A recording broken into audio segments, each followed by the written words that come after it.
আলহামদুলিল্লাহ ওয়াসসালাতু ওয়াসসালামু আলা রাসূলিল্লাহ ওয়া আলা আলিহি ওয়া আসহাবিহি ওয়া মান ওয়ালা। প্রিয় মুসলিম ভাই এবং বোনেরা, জায়নবাদী ইহুদি গোষ্ঠী ফিলিস্তিন রাষ্ট্রের উপর বহুদিন থেকে অত্যাচার নির্যাতন চালিয়ে এসেছে এবং তারা সকল মানুষকেই হত্যা করছে। আহত শিশু, নারী, অসহায় বৃদ্ধ মানুষ, পথিক, কেউ তাদের হাত থেকে বাঁচতে পারছে না। তারা হসপিটালে আক্রমণ করছে, তারা সাংবাদিকদেরকে হত্যা করছে পৃথিবীর কোনো আইনে এবং মানবিকতার কোনো পর্যায়ের মধ্যেই তারা নেই। আমরা এই অমানবিক হত্যাকাণ্ডের এবং নজিরবিহীন এই গণহত্যার তীব্র প্রতিবাদ জানাচ্ছি, তীব্র নিন্দা জ্ঞাপন করছি এবং আমাদের সকল অসহায় মুসলিমের সাথে আমরা একাত্মতা ঘোষণা করছি। তাদের প্রতি আমাদের ভালোবাসা, শ্রদ্ধা এবং তাদের প্রতি আমাদের সমর্থন ব্যক্ত করছি। আর সারা বিশ্বের সকল মুসলিম যারা এই নির্যাতিত ফিলিস্তিনের মুসলিম ভাই বোনদের প্রতি তাদের সমর্থন ব্যক্ত করেছেন, তাদের জন্য দোয়া করছেন, তাদের জন্য সর্বাত্মক সাহায্য সহযোগিতার হাত বাড়িয়ে দিয়েছেন, আমরা তাদের সাথেও একাত্মতা ঘোষণা করছি, তাদের প্রতি আমাদের সমর্থন ব্যক্ত করছি। পাশাপাশি আমরা সকল মুসলিম রাষ্ট্রের প্রতিও আহ্বান জানাতে চাই, আসুন ঐক্যবদ্ধভাবে আমরা এই অত্যাচারী জালেমদের বিরুদ্ধে দাঁড়াই এবং তাদের প্রতি আমরা আরও আহ্বান রাখতে চাই যেন আমরা সকলে মিলে এই জুলুমকে প্রতিরোধ করতে পারি এবং আমাদের জন্য যা করণীয় কোরআন এবং সুন্নাহ আমাদের প্রতি যে নির্দেশনা দিয়েছে সে আলোকে আমরা যেন নিজ নিজ দায়িত্ব এবং কর্তব্য পরিপালন করতে পারি। রাসূলুল্লাহ সাল্লাল্লাহু আলাইহি ওয়াসাল্লাম বলেছেন, মাসালুল মুমিনিনা ফি তাওয়াদ্দিহিম ওয়া তারাহুমিহিম ওয়া তাআতুফিহিম কামাসালিল জাসাদিল ওয়াহিদ। মুসলিমদের পারস্পরিক সম্প্রীতি, ভালোবাসা এবং সৌহার্দ্যের মধ্যে তাদের দৃষ্টান্ত হলো একটা দেহের মতো। আসুন এক দেহ এক প্রাণ হয়ে আমরা ঐক্যবদ্ধ প্রয়াসে জুলুমকে প্রতিহত করি, জুলুমের বিরুদ্ধে নিন্দা জ্ঞাপন করি, বিশ্বের সকলকে আহ্বান জানাই এই অমানবিক অত্যাচারের বিরুদ্ধে দাঁড়ানো, এই গণহত্যার বিরুদ্ধে দাঁড়িয়ে আমরা বিবেকবান মানুষের মতো আচরণ করি। আমরা সবাইকে আহ্বান জানাই যেন ফিলিস্তিনের সকল মুসলিমের অধিকার প্রতিষ্ঠিত হয়। আল্লাহ যেন তাদের সহায় হন, আল্লাহ যেন আমাদের সহায় হন এবং আল্লাহ যেন এই ইস্যুকে কেন্দ্র করে মুসলিম উম্মাহকে ঐক্যবদ্ধকরণ ইসলামের এবং মুসলিমদের শত্রুদের বিরুদ্ধে আল্লাহ মুসলিমদের সহায় হন। আল্লাহ আমাদের উপর যেন তার বারাকা এবং তার নুসরাত এবং তার সাহায্য অবতীর্ণ করেন। আল্লাহর জন্য হলে সেখানে অন্য কারো কোনো অংশ থাকে না, নিজের নফসেরও থাকে না, নিজের নফসের অংশ কোথায় থাকে? নফস চায় মানুষ আমার নামে হাক ডাক করুক, আমার কথা সব জায়গায় বলে বেড়াক, আমি রাস্তায় বের হই মানুষ বলুক আমি অনেক কাজ করেছি, আমি মিছিল করি, মিটিং করি বোঝানোর জন্য যে আমি ইসলামের খেদমত করে যাচ্ছি। মানুষকে দেখানোর একটা শোআফ চিন্তা আমার মাথার ভিতরে কেন থাকবে? শোআফের চিন্তা আমাদেরকে ক্ষতিগ্রস্ত করে। মানুষকে দেখানোর চিন্তার চেয়ে আল্লাহর জন্য আপনি কি করেছেন আল্লাহ আপনার মাঝে রেখে দেন, মানুষ দেখে সেদিন আপনাকে কিছু দিবে না। রাসূলুল্লাহ সাল্লাল্লাহু আলাইহি ওয়াসাল্লাম বলেছেন, সেদিন আল্লাহ তাআলা বলবেন, তাদের কাছে যাও যাদেরকে তুমি দেখাতে, তাদের কাছে যাও যাদেরকে তুমি শোনাতে, দেখো তো তাদের কাছে তুমি কিছু পাও কিনা, তাদের কাছে তুমি কিছু পাও কিনা। আপনার অনেক কাজ, আপনার ইজতিহাদে ভুল হতেই পারে, অনেকে ইজতিহাদ করে ভুল করে, কিন্তু কেউ স্মরণ করিয়ে দিলে সেটা যদি কোনো আপনার আঘাত লাগে, বুঝতে হবে আপনি অহংকারে ভুগছেন, আপনি হক পথে নাই। হক পথে গেলে আপনাকে ফিরে আসতে হবে যে না, আমার কাজ নিরবিচ্ছিন্ন হওয়া উচিত আল্লাহর জন্য, আমি আমার ভাইকে ভালোবাসি, এই ভালোবাসা আল্লাহর জন্য হওয়া উচিত। একজন মুসলিম ভাইকে আমি ভালোবাসি, এটা আল্লাহর জন্য হওয়া উচিত, দুনিয়ার কারোর জন্য নয়। আল হুব্বু ফিল্লাহ হওয়া উচিত, আল হুব্বু লিল্লাহ হওয়া উচিত।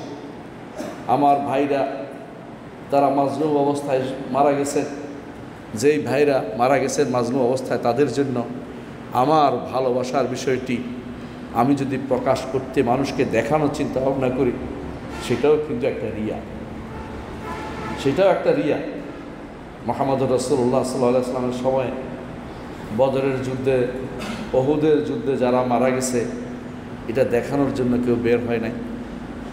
দেখানোর জন্য বের হয়ে রাসূল নিষেধ করে দিয়েছেন, লাইসা মিন্না মান লাতামাল খুদুদ ওয়া শাক্কাল জিয়ুব।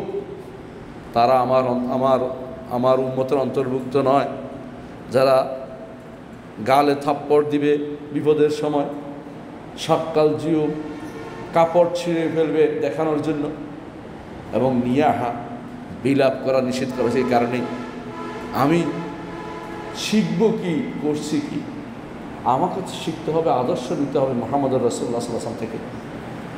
আমাকে আদর্শ নিতে হবে রসুলের সাহাবীদের থেকে। কোনো ব্যক্তি শোকের জন্য বের হওয়া, শোক মিছিল করা, শোক দেখাই বেড়া, এটা ইসলামের কোনো নীতির ভিতরে পড়ে না। আপনি যদি কোনো আপনার ভাইকে ভালোবাসেন, তার জন্য একান্তে আল্লাহর কাছে দোয়া করেন, তার পরিবারের প্রতি দেখাশোনা করেন, তার পরিবারের জন্য কিছু পাঠানোর চেষ্টা করেন। মুহাম্মদুর রাসূলুল্লাহ সাল্লাল্লাহু আলাইহি ওয়াসাল্লাম যখন জাফর ইবনে আবি তালেব যখন শহীদ হয়ে গেলেন মুতার যুদ্ধে, রাসূলুল্লাহ সাল্লাল্লাহু আলাইহি ওয়াসাল্লাম বললেন, ইসনাউ লি আলি জাফর তাআমান, জাফরের পরিবারের জন্য খাবারের ব্যবস্থা করো। তাদের উপর যা এসেছে সেটা তাদেরকে ভুলিয়ে দিচ্ছে। তারা হয়তো রান্নাবান্না করে নাই, তারা হয়তো খেতে পাচ্ছে না। এটা হচ্ছে রাসূলুল্লাহ সাল্লাল্লাহু আলাইহি ওয়াসাল্লাম আদর্শ। আর আমরা এই বিপরীতটা করে বসি। যখনই দেখা যায় কোথাও কোনো মানুষ মারা গেছে, তার উপর আরেক বিপদ ডেকে আনে, এমনিতে তার বিপদ, আরেক বিপদ ডেকে আনে অনেকে। কি বিপদ ডেকে আনে? যে তাকে লোক খাওয়াতে হবে। রাসূল বলেছেন যে তাদের পরিবারে খাবারের ব্যবস্থা করতে। তাদের পরিবারে হয়তো তারা রান্নাবান্না করতে পারেনি, এর বাইরে যদি কোনো পরিবারের লোক রান্নাবান্না করে, সেখানে খাবার দেওয়ারও দরকার নেই। যারা বিপদগ্রস্ত আছে তাদের পাশে দাঁড়াতে হয়, তাদের জন্য মিছিল করতে হয়। একজন মানুষ মারা গেছে, তার জন্য মিছিল করতে করতে খুশি হইতে হইতে গেলাম, অথবা আমি দেখাতে গেলাম যে তারা বিপদগ্রস্ত হয়েছে, এটা ইসলামের কোনো নীতির ভিতরে পড়ে না। আপনি কি করতে পারেন এটা নীরবে করেন। মুসলিম ও ইহুদি সারা পৃথিবী দখল করে বসে আছে, তাদের কোনো মিছিল দেখলাম না। তারা মিছিল না করে পৃথিবী দখল করে বসে আছে। আপনি আমি শো আপ পছন্দ করি, লোক দেখানোর কাজ পছন্দ বেশি করি। আমাদেরকে বাস্তবে যেতে হবে।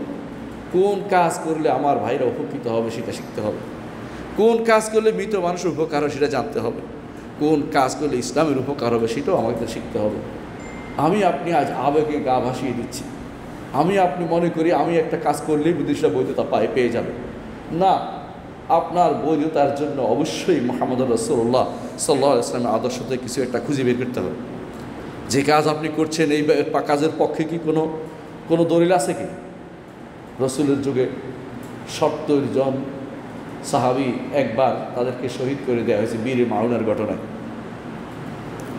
ইচ্ছা করলে সাহাবীরা মাতম করতে পারতেন, সাহাবীরা বেরোতে পারতেন, মিছিল করতে পারতেন।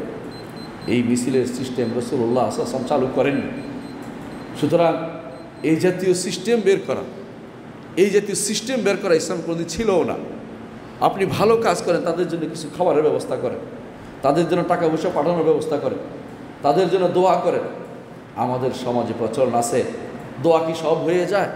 দোয়া অনেক কিছু হয়, সব হয়ে যাওয়া না হলে অনেক কিছু হয়। চিন্তা করে দেখুন, মুহাম্মদুর রাসূলুল্লাহ সাল্লাল্লাহু আলাইহি ওয়াসাল্লাম বদরের যুদ্ধে তিনি দোয়া করছেন আর করছেন, দোয়া বন্ধ করছেন না। সাহাবায়ে কেরাম যুদ্ধের জন্য প্রস্তুতি নিচ্ছেন, রসুল দোয়া করছেন। রসুল কিন্তু যুদ্ধে সরাসরি অংশগ্রহণ যুদ্ধে হাতে তরবারি নিয়ে বের হন না কাউকে মারার জন্য।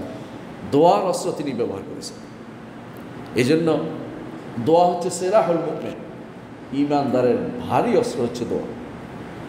মুসলিম ভাইদের জন্য এই দোয়া জীবদ্দশায় যেমন কাজে লাগে, মৃত্যুর পরেও কাজে লাগে। জীবদ্দশায় তাদের জন্য দোয়া করে যেমন কাজে লাগবে, মৃত্যুর পরেও সেটা কাজে লাগবে, ভবিষ্যৎ প্রজন্মের জন্য কাজে লাগে দোয়া। এদের সন্তানরা দিনের উপর থাকা সেটাও দরকার আছে। আপনি আমি দিন থেকে দূরে সরে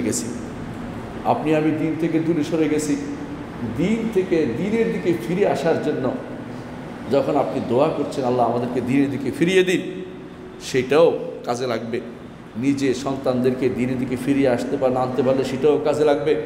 কিন্তু যদি আমি আপনি শুধুমাত্র শো অফ করাই, আমরা এত লম্বা একটা মিছিল করেছি, এত লম্বা একটা কাজ করেছি, এটা দিয়ে আমার ভাইদের কি উপকার, ইসলামের কি উপকার হবে? ওই জাতীয় সলিডারিটি নীতি ইসলামে ছিল না। কাফেরদের নীতি ইসলামের ভিতরে যারা প্রবর্তন করে, সুন্নাতুল জাহিলিয়া মুসলিমদের মধ্যে প্রবর্তন করে, কাফেররা যেটা করে মুসলিমরা সেটা করতে পারে না। মুসলিমরা খুঁজে দেখবে আল্লাহ সন্তুষ্টি কোথায় আছে, সেটাই শুধুমাত্র তারা করতে পারে। এমন সব কাজ কেন করব, যার জন্য আমাকে আবার হিসাব দিয়ে করতে হবে? লক্ষ লক্ষ মানুষের পথ আটকিয়ে শুধুমাত্র আমি আমার হীন উদ্দেশ্য চরিতার্থ করার জন্য, দেখানোর জন্য যে নীতি আজ অবলম্বন করতে যাচ্ছি, এটার পক্ষে দলিল দিতে হবে যে এটা ইসলামের কোনোদিন বৈধতা ছিল। ইসলামী বহু লোক এভাবে আগেও মারা গেছে, এখনও মারা গেছে। বাইতুল মাকদেসের আগেও বহু লোক মারা গেছে। তারা কি কোথাও এরকম মিছিল করেছে কিনা, কোনো এর কাজ করেছে কিনা? এই কাজ আপনি আমি কখন করছি? এমন কথা বলি এরপরে যদি কেউ নিষেধ করে বলে ইহুদি, আর সুবহানাল্লাহ, ইহুদিদের নীতি অবলম্বন করে ইহুদিদের বিরোধিতা করছেন আপনি। আপনার কর্মকাণ্ডে ইহুদ, ওয়াদয় মে তুম হো নাসারা, তামাদ্দুন মে হুনুদ, তুম এ মুসলমান হো জেসে দেখকে শর্মাতে ইহুদ। তোমার চালচলন সমস্ত কিছু ইহুদিদের মতো, আর তোমার সভ্যতা হিন্দুদের মতো। তুমি তো এমন এক মুসলিম যারে দেখলে ইহুদিও লজ্জা পায়, যে তো মুসলিম আমার মতোই চলে। আবেগ দিয়ে যারা কাজ নেই, আর বাঙালি জাতি সবচেয়ে বেশি আবেগী। রাগ করবেন না, আমি একজন বাঙালি। বাঙালি জাতি হিসাবে সবচেয়ে বেশি আবেগী। এদের আবেগ ধর্মের ক্ষেত্রে বিবেকের ওপর প্রাধান্য পেয়েছে, বিস্তার লাভ করেছে, যার ফলে এরা বিবেক দিয়ে চিন্তা করে না, দলিলের অনুসরণ চাইতে আবেগ দিয়ে বেশি কাজ দেয়। যার ফলে গোমরাহির শিকার বেশি হয়। এক গর্ত থেকে উঠে আসে, আর এক গর্তে আছাড় খেয়ে পড়ে।